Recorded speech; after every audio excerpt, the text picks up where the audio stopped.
නෑ බොහෝ පැතිවල ගංජනන් තව කොහෙදනේ මේ අවුරුදු 16 17 පැටව වැච්චෝ බැච්චෝ ගවොත් එහෙම දෙකට ගන්නවා.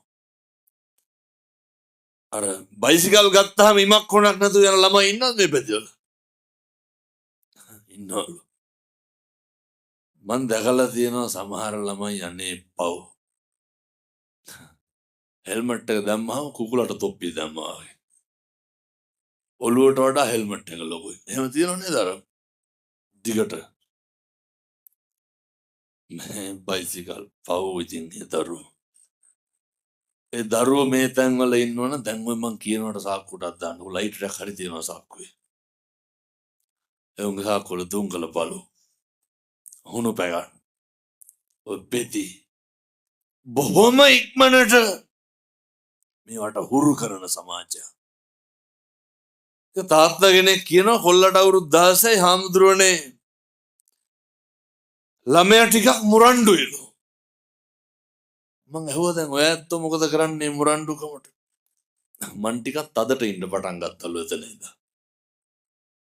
මේ ඇත්තොත් එහෙම ළමයි දඟයි නම් අම්මලා තාත්තලා මොකද කරන්නේ? තදට ඉන්නවා. ඕවා දඩ ගොන් වැඩ පින්නතුනේ. මෝඩකම් මොනවාද? ළමයිට තදට ඉන්න එක. මම ඇහුවා අර තාත්තගෙන් කොල්ල එහෙනම් මන්ත්‍රව වලට තුරු වෙලා ඇත්තේ කියලා. නෑ එහෙමනම් දැනගන්න නෑලු අම්මගේ වැඩේ හැම වෙලේම කොල්ලයි කට ඉඹිනකලු. කොහේ හරි ගිහින් ආපු ගමන් මොකද කරන්නේ? කට ඉඹිනු. ඔය පෙරේද නේද පළවෙනිදා. තිබ්බ වැලි කන්දේ පොළොන්නරුවේ ලොකු දේශනාවක්. මම හිතන්නේ 5000කට වැඩි සෙනග වැලි කන්ද නගරේ ක්‍රීඩා පිටියේ